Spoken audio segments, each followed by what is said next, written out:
In our first story, unionized staff of the Bulk Oil Storage and Transportation Company, that's BOST, they've petitioned President Nana Addo Dankwa Akufo-Addo to disregard calls on him to sack their managing director, Alfred Obeng-Boateng. Mr. Obeng is being accused of supervising the alleged sale of contaminated fuel to two unlicensed firms, but the workers have since vowed to resist any attempt to force their new MD out for any unproven allegations.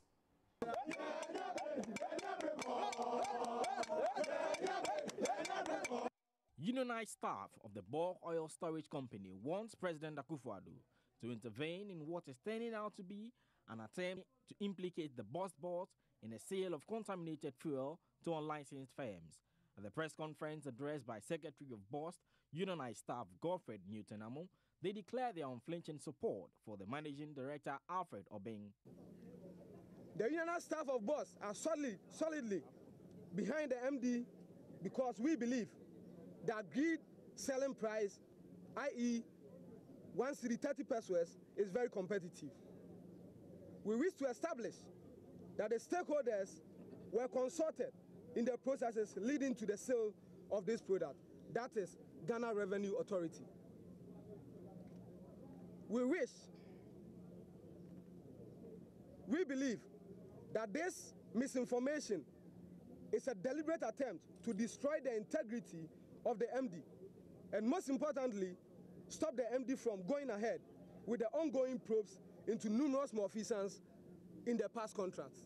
They also maintain that the questions about some of the fuel getting onto the market is untrue, because according to them, they only know of 471,000 liters that was actually moved to Zoop Oil, and beyond that, the rest of the product is actually with them here at BOST, following concerns that was raised. Indeed, to a very large extent, the committee that has been set up is somewhat biased because of the OMCs and BDCs who have interest within the downstream market in the oil sector, and therefore they are asking for this to be reconstituted. The formation of the committee, which are supposed to be looking into this matter, because we believe that the members, some of the members on that committee, they have an issue of conflict of interest. Why? Because some of them are direct competitors to our operation, which they have also demonstrated with all actions. Can you be specific? Yeah. When you say they have interest and therefore it's going to be a conflict of interest. The BDC representative, the OMC representatives, they are in direct competition with BOST. Even though they do different things, BOST talk for the nation for strategic reserve reasons. We do trading activities, which they also engage in trading.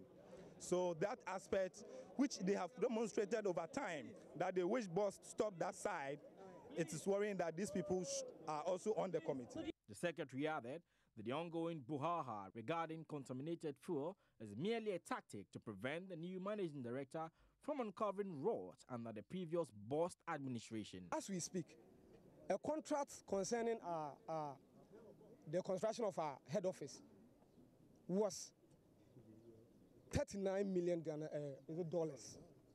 And as we speak, the contractors have come to the MD ever since the probe started to tell him that don't abrogate the contract.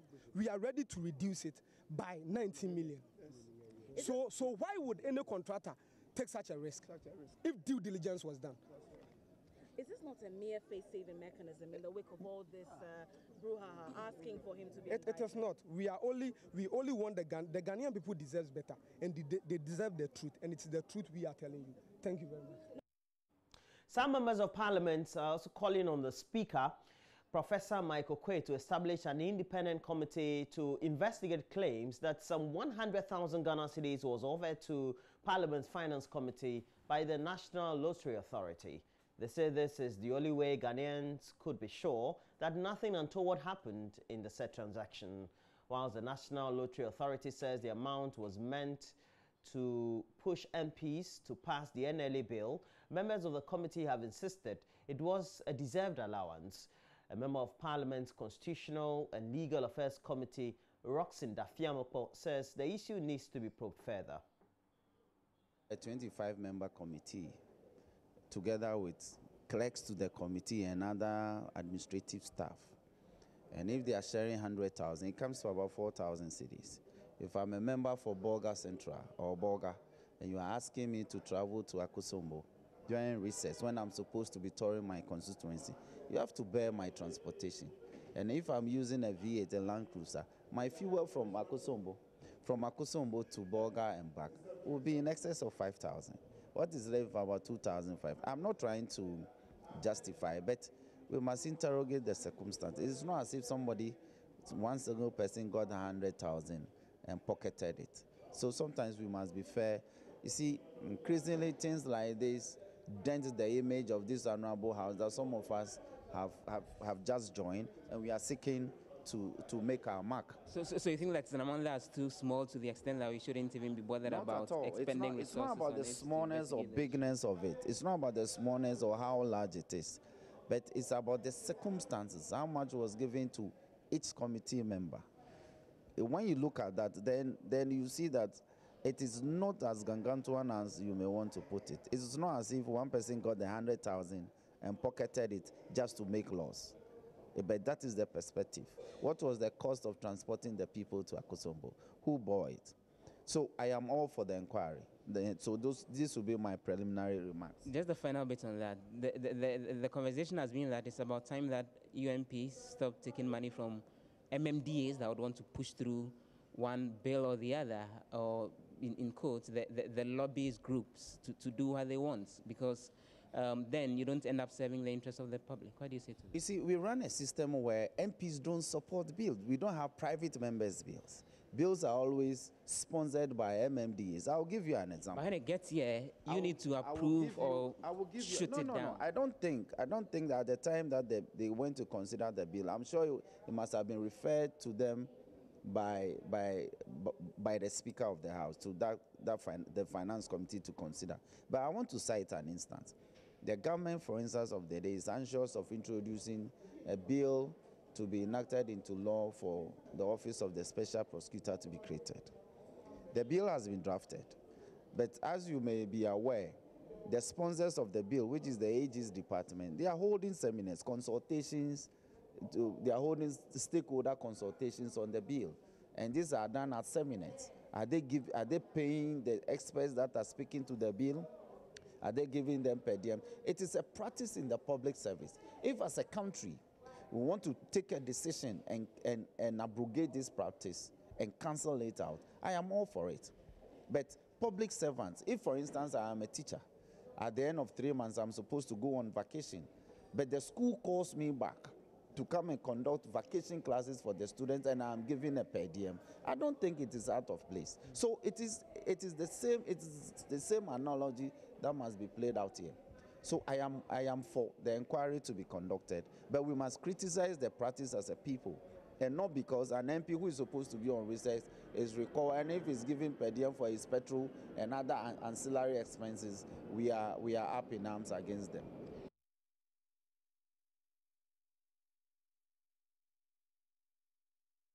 And that's an MP, Roxin Dafiamakpo. In the court, businessman Alfred Agbasi Woyome will on July 4 know whether his attempt to block his oral examination by the Attorney General will be upheld by the Supreme Court. The court on June 8 granted a request by the Aegis Department to question the businessman to understand whether he owns properties and has the means to offset debt owed, as well as tell the court how he spent the 51.2 million Ghana cedis paid him as judgment debt. Lawyers for the businessman on Thursday argued that the examination be put on hold as they filed for review of the sole judge's decision allowing the oral examination. This was, however, opposed by the Deputy Attorney General Godfred Yeboah-Dame, who described the move as part of strategies adopted by the businessman to frustrate the state's attempt to retrieve the money. Joseph Akable was in court for Joy News. It was the expectation of lawyers from the Attorney General's department that today will offer them an opportunity to pose 3 questions to the businessman. The first being whether he has means of paying the debt. The second being whether he has properties that could be used to offset the debt. With the third being an explanation of how he spent the 51.2 million cedis paid in by the state. This was not to be as his lawyers filed a motion seeking to halt the court order allowing the oral examination. A lead counsel lawyer Anku argued they had filed a review of the sole judge decision allowing the oral examination. This, he said, will mean a 3-member panel will need to hear the review, for which reason he was asking the court to hold on to its earlier decision pending a determination of that matter.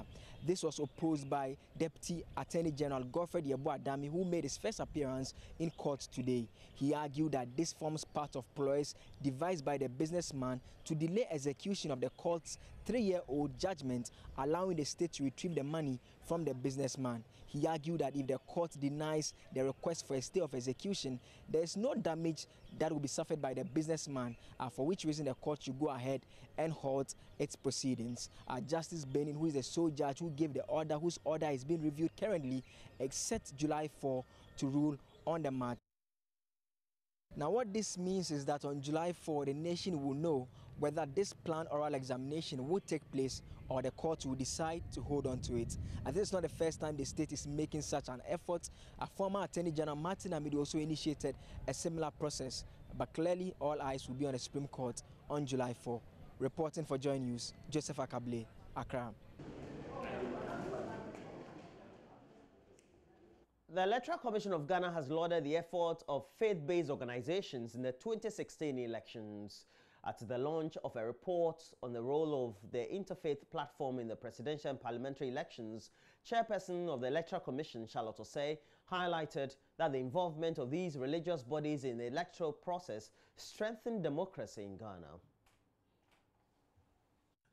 The report by the National Catholic Secretariat assessed interventions of faith-based organizations during the 2016 presidential and parliamentary election in the areas of peace and security. The Forum for Actions on Inclusion, Transparency and Harmony, with the acronym FAITH, included the Ghana Pentecostal and Charismatic Council, Federation of Muslim Women's Associations in Ghana, Christian Mothers Association, Office of the National Chief Imam, and others. Prof. Chair, as part of our advocacy effort, it will be a disservice not to link our purpose to the need to build strong institutions for good governance. This is the explicit intention of the 16th goal of the Sustainable Development Goals. We have recommended in our reports that this must be an important consideration for the National Development Planning Commission as they craft our next National Development Plan, and must also include civil society's institutional development. As a country, we need to pay attention to efforts aimed at promoting social cohesion and behavioral change. This should not be done in an ad hoc manner, only responding to events and circumstances when threats to this become dire. Chairperson of the Electoral Commission of Ghana, Charlotte Osei, said that the report will have a great impact on the country. We cannot underplay the role of faith-based institutions. It's very important in our elections and to our national development. But I think even more important is the fact that they have come together under this platform. They have put together key reports on the elections, and today we are launching those reports. It's important because it allows us to document what has happened.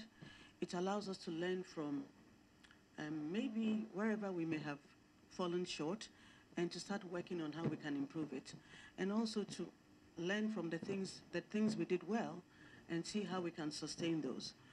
I have read the reports, of course, seeing that it's almost like a report card on my work. I don't agree with everything in the report, but I do agree with most of it. Governance expert Professor Bafo Ajimandua, however, warned that technological vulnerabilities and donor-dependent funding are great threats to Ghana's electoral process. The use of electronics to invade elections, to subvert the popular will of people in elections, is a real threat. So I'm asking the Electoral Commission to begin to be proactive, to think on measures that we need to begin to take to ensure that in our elections, the popular will of the people will not be subverted. The second point I made in my remarks related to the issue of funding. donor support is drying, especially as Ghana becomes mature democratically. Donors are no longer disturbed by elections, so their support is dropping. Now, how do we continue to sustain our elections when the Electoral Commission continues to rely on donors for a greater chunk of its resources? The interfaith platform for the 2016 elections was supported by Star Ghana.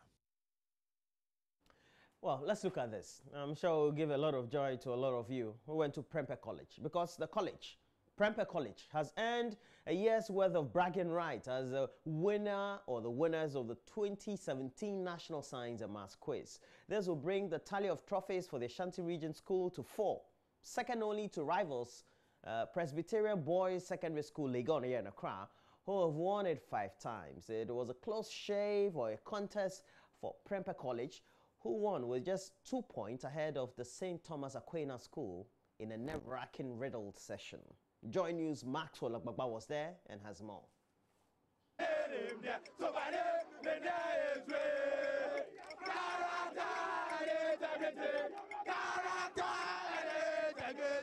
They came in their numbers, all with one common goal: to win the covetous prize of the National Science and Maths Quiz. It was meant to be a somber battle of Ghana's brightest minds, but turned into a showdown of chance, especially for old students of the final 3 participating schools.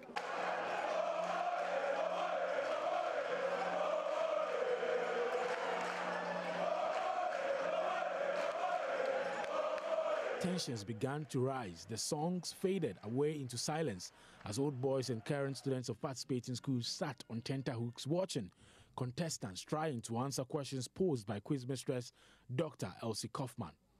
Then came the riddle that could have catapulted St. Thomas Aquinas to victory. My system may be classified as a sol, emulsoid, or gel, depending on the level of attraction between the dispersed and continuous phases. Smoke, pose, right? A colloid. Yes. You will find me with addition and multiplication. Yes, Christopher. Madam, it's commutative property. No.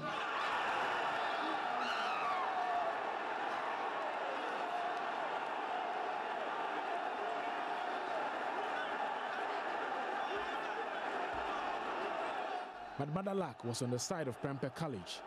Prempeh College were finally crowned winners of the much talked about National Maths and Science Quiz. Okay, we have this mentality that the quiz should be taking contest after contest. And so, by the grace of God and His uncommon favor, we saw ourselves winning contest after contest. This is how far the Lord has brought us. So, as for the vision, we had it. Yeah. Because you need vision to accomplish, of course. Now, tell me about that nerve-wracking moment when at this other college, the final riddle, they pressed the bell and they were ready to answer the question. St. Thomas Aquinas, I must say, they were ready to answer that question. What was it like for you? Well, it wasn't all that easy, but we kept our composure, knowing that God is in control. Old student Harry Nanabuachi, who is the deputy director of the National Service Scheme, says he chose Prempeh College because they won the 1994 edition of the quiz. The reason why I went to Prempeh College was because of the quiz. Because the maiden edition, Prempeh College won. I was in Achimota Primary School then. I was even thinking of going to Achimota SHS then. But then when Prempeh won, and Prempeh won against Achimota then I said, you know what, I'm going to Prempeh College. So it was one of the main reasons why I went to Prempeh College. And today, I've seen Prempeh lift 4 trophies. The prestigious National Science and Maths Quiz has ended, and Prempeh College has earned the bragging rights. However, one of the lowest moments for the hitherto interesting contest was when someone stole the handbag of the quiz mistress for the competition. Dr. Elsie Kaufman had left her table to present the trophy to the winning team. The bag contained her ID cards, keys, and other valuables. Reporting for Joy News, Maxwell Agbagba.